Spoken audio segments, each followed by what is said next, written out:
Hello friends, स्वागत है आप सभी का यूट्यूब चैनल लॉ शिक्षा हिंदी में। और आज हम पढ़ेंगे बीएनएस 2023 की धारा 76। अभी हम पढ़ चुके हैं धारा 75 बीएनएस को, लेकिन धारा 76 बीएनएस के अंतर्गत क्या है कि विवस्त्र करने के लिए, निर्वस्त्र करने के लिए किसी महिला पर हमला करना। और इसके अंतर्गत कौन कौन व्यक्ति आरोपी बन सकते हैं उसको समझेंगे। जबकि धारा 75 के अंतर्गत हमने पढ़ा था, उसमें केवल आरोपी किसको बनाया जा सकता है, किसी पुरुष को। उसके अंतर्गत दिया गया था किसी महिला को या ट्रांसजेंडर को आरोपी उसके अंतर्गत नहीं बनाया जा सकता है। धारा 75 के अंतर्गत, धारा 75 में क्या था, धारा 75 बीएनएस के अंतर्गत था शारीरिक अंग क्रियाएं या लैंगिक स्वीकृति की मांग करना, या किसी महिला पर लैंगिक आवासी टिप्पणी करना, या किसी को अश्लील साहित्य दिखाना किसी महिला को। तो ये काम कौन करता था, कोई पुरुष करता था धारा 75 के अंतर्गत। और उसमें धारा 75 में केवल पुरुष को आरोपी बनाया जा सकता था।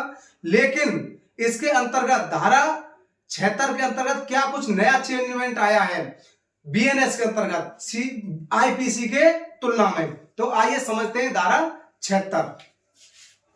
धारा 76 विवस्त्र करने के आशय से महिला पर हमला या आपराधिक बल का प्रयोग।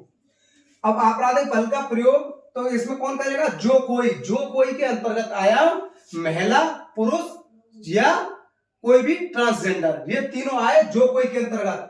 जो कोई किसी महिला को विवस्त्र करने या निर्वस्त्र होने के लिए बाध्य करने के आशय से, क्या करना, विवस्त्र करना या निर्वस्त्र होने के लिए बाध्य करने के आशय से उस पर हमला करता है, या उसके प्रति आपराधिक बल का प्रयोग करता है, या तो हमला करता है या आपराधिक बल का प्रयोग करता है, या ऐसे कृत्य का दुष्प्रेरण करता है।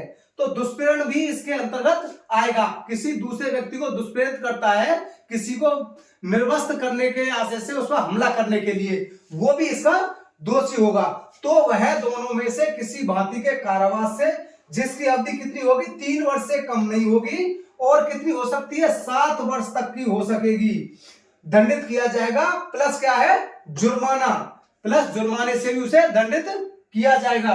अपराध संज्ञेय होंगे, अजमानतीय होंगे, सेशन न्यायालय द्वारा विचारणीय होंगे।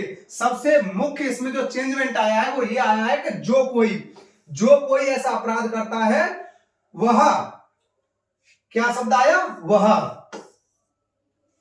तो इसमें ट्रांसजेंडर या कोई महिला हो या कोई पुरुष हो, तीनों अगर किसी महिला को विवस्त्र करने के आशय से आपराधिक बल का प्रयोग करते हैं या हमला करते हैं, तो तीनों को उसमें दोषी दिया जा सकता है।